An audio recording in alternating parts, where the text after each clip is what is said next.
గ్రామంలో సర్పంచ్ ఎన్నికల సందడి మొదలైంది. ప్రజల అభివృద్ధి కోసం ఎదురుచూస్తున్న ఈ సమయంలో గ్రామం మార్పు దిశగా ముందుకు తీసుకెళ్లేందుకు బరిలోకి దిగుతున్నారు మల్లాల జానవి గారు. ఇంటింటికి వెళ్లి ప్రజల సమస్యలను వినడం, వాటికి పరిష్కారం చూపించాలనే తపన ఇదే జానవి గారి బలం. గ్రామంలో శుద్ధి నీరు, మంచి రోడ్లు, డ్రైనేజీ, పబ్లిక్ సదుపాయాలు, అభివృద్ధి, మహిళలు, యువత, రైతులు అందరికీ సమానంగా అవకాశాలు కల్పించడమే ఆమె లక్ష్యం. ప్రజల మాటే మా పథకం అని చెబుతున్న మల్లాల జానవి గారు నాగులమల్లల గ్రామాన్ని మరింత ముందుకు తీసుకెళ్లే సంకల్పంతో పోటీ చేస్తున్నారు. సర్పంచ్ అభ్యర్థి మల్లాల జానవి గారికి గ్రామ ప్రజలు మంచి స్పందన ఇస్తున్నారు. హలో నమస్తే, నా పేరు మౌనిక. మన H5 న్యూస్ ఛానల్ నుంచి మాట్లాడుతున్నాము. ప్రజెంట్ మనం ఎక్కడున్నామంటే కరీంనగర్ జిల్లా కొత్తపల్లి మండలం నాగులమల్యాలంలో మన అభ్యర్థి అయిన సర్పంచ్ గారు ఇక్కడే ఉన్నారు. ఒకసారి తన మాటల్లో తెలుసుకుందాము. మేడం నమస్కారం. నమస్తే అండి. చెప్పండి మేడం. నా పేరు జాహ్నవి. నేను నాగులమల్యాల గ్రామ సర్పంచ్ అభ్యర్థిని. ఈయన మా నాన్నగారు మల్యాల రాజగౌడ్ గారు. మేడం, మీరు సర్పంచ్గా ఇంత చిన్నతనంలో ఈ సర్పంచ్గా ఎందుకు మీరు పోటీ చేద్దాం అనుకుంటున్నారు? సో మా నాన్నగారు చిన్నప్పటి నుండి సోషల్ సర్వీస్ చేస్తుండే. మా తాతగారు ఊర్లో గ్రామ పెద్దగా ఉంటుండే. సో వాళ్ళలో ఉన్న జీన్స్ ఏదో అది నా బ్లడ్లోకి వచ్చేసింది. అండ్ నేను ఉస్మానియా కాకతీయ యూనివర్సిటీలో స్టూడెంట్ లీడర్గా పనిచేశాను. దాని తర్వాత సోషల్ సర్వీస్ చేస్తూ ఉంటాను ఎవ్రీ వీకెండ్. సో అలా నాకు ఇన్స్పైర్ అయిపోయి ఇప్పుడు నాకు అవకాశం వచ్చింది. మా ఊర్లో జనరల్ విమెన్ ఉంది అని చెప్పేసి అవకాశం తీసుకొని గ్రామాన్ని అభివృద్ధి చేద్దామనే ఆలోచనతో వచ్చాను. మీరు రేపు ఎన్నికైనాక మీరు ఈ గ్రామంలో మొదటిగా చేయబోయే పని ఏంటి? ఫస్ట్ థింగ్, ఈ గ్రామంలో చాలామంది రైతులు ఉంటారు. అచ్చమైన పల్లెటూరు మా ఊరు నాగులమల్యాల.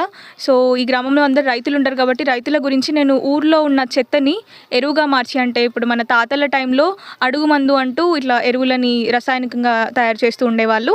అలాంటి ఒక మెథడ్ తీసుకొని వచ్చి దాన్ని చాలా తక్కువ ధరకి రైతులకి ఒక చేదోడు వాదోడుగా ఉందామని అనుకుంటున్నాను. ఎందుకంటే మనం చూస్తున్నట్టయితే దీనికంటే ముందు కూడా రాష్ట్రంలో యూరియా గురించి దాని గురించి చాలా పెద్ద గొడవలు అయ్యాయి.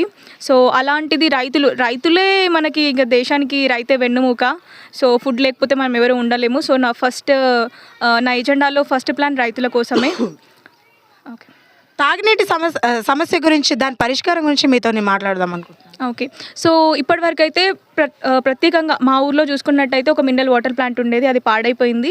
మినరల్ వాటర్ ఏ ఇంటికి అందట్లేదు, అందరూ డబ్బులు పెట్టి కొనుక్కుంటున్నారు. సో తాగునీటి కోసం నేను ఆ ప్లాన్ని బాగు చేసి కేవలం ₹2 వాటర్ని అందిద్దాం అనుకుంటున్నాను. అండ్ చాలా ఏరియాస్లో బోర్స్ ఉన్నాయి, కొన్ని పాడైపోయినాయి, కొన్నిట్లో ఫ్లోరైడ్ వాటర్ వస్తుంది. వాటి గురించి ఏదైనా అంటే ఇంకొక బోర్స్ లేని ప్లేసెస్లో మంచి బోర్ వేయడం, అంటే రెగ్యులర్గా వాడుకోవడానికి మంచినీళ్ళ కోసం అయితే మినరల్ ప్లాంట్ బాగు చేద్దామని. రహదారులు, డ్రైనేజ్లు, దీని గురించి మీ స్పందన ఏంటి? రహదారులు, డ్రైనేజీలు అయితే వీటి గురించి చాలా చెప్పాలి. ఎందుకంటే ఇటువైపు మాకు ఎస్టీ కాలనీ ఉంటుంది. ఆ కాలనీ సైడ్ అయితే రోడ్ సైడ్ చెట్లు, అసలు దారిలో స్తంభాలు, లైట్స్ లేవు, వాళ్ళకి వాటర్ ప్రాబ్లం, పవర్ ప్రాబ్లం, చాలా ప్రాబ్లమ్స్ ఉన్నాయి. సో వాటి మీదనే నా ఫస్ట్ దృష్టి ఉంటుంది. ఎందుకంటే అక్కడ ఉండేది ఒక 4-5 కుటుంబాలైనా చాలా ఇబ్బంది పడుతున్నారు. చిన్న చిన్న పిల్లలు ఉన్నారు వాళ్ళ ఇంట్లో, 20 రోజులు 30 రోజుల పిల్లలు. సో అలాంటి వాటి కోసం, అంటే వాళ్ళ అమ్మ నాన్న అర్ధరాత్రి బయటికి వెళ్ళి వాటర్ కోసం, కరెంట్ కోసం ఇబ్బంది పడుతుంటే దారిలో ఏ పామైనా ఏమైనా కుట్టచ్చు, ఎందుకంటే ఇది పల్లెటూరు. సో అందుకని ఆల్రెడీ ఒక చిన్న పాప పాము కుట్టి చనిపోయింది ఊర్లో, 4 సంవత్సరాల పాప.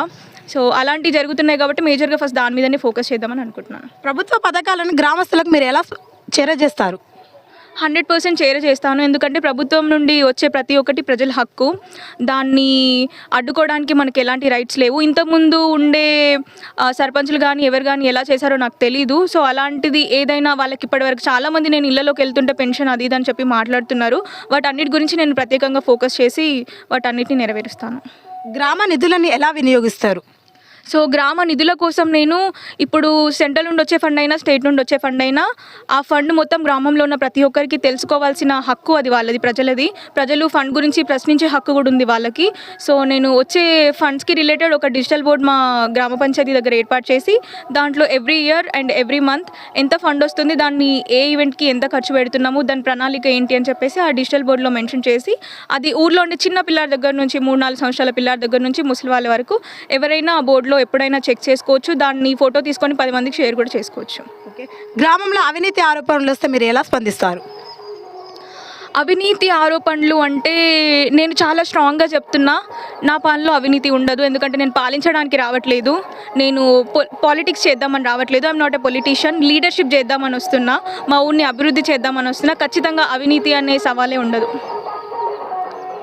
రైతులకు మీరు అందిస్తున్న మాట ఏంటి? మీరు వాళ్ళకు ఏ విధంగా సహాయపడతారు? సో రైతులకి వాళ్ళకి పొలాలు వెళ్ళడానికి దారులు, వాళ్ళకి ఎందుకని రైతు బంధులు ఇట్లాంటి పథకాల విషయంలో చాలా కేర్ఫుల్గా ఉంటాను. నేను ప్రతి ఒక్కటి అబ్జర్వ్ చేస్తాను. అది ఖచ్చితంగా రైతులకి చేరేంత వరకు బాధ్యతగా తీసుకుంటాను. మాది కూడా ఒక రైతు కుటుంబమే.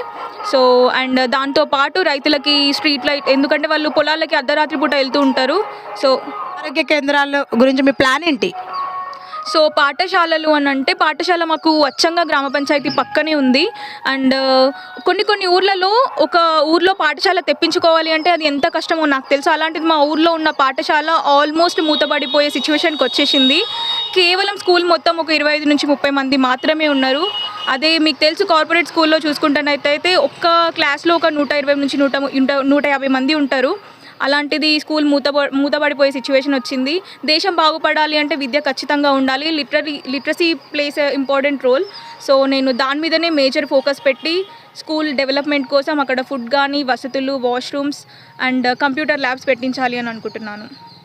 మనం ముసలి వాళ్ళకు ఫింక్షన్ రావట్లేదు అండ్ ఇంకొకటి ముసలి వాళ్ళకి ఫింక్షన్ రావట్లేదు. గర్భిణీ స్త్రీల గురించి ఈ ఇద్దరు గురించి మీరు ఎలా స్పందిస్తారు?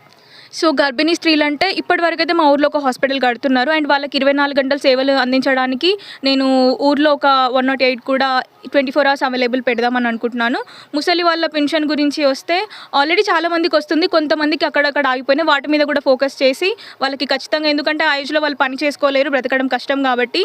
మిగతా ఫ్రీ బీస్ గురించి నేను చెప్పలేను, కానీ నేనైతే ఏ ఫ్రీ బీస్ ఇవ్వట్లేదు. బట్ గవర్నమెంట్ నుంచి వాళ్ళకి వచ్చే ప్రతి ఒక్కటి వాళ్ళకి అందుతుంది.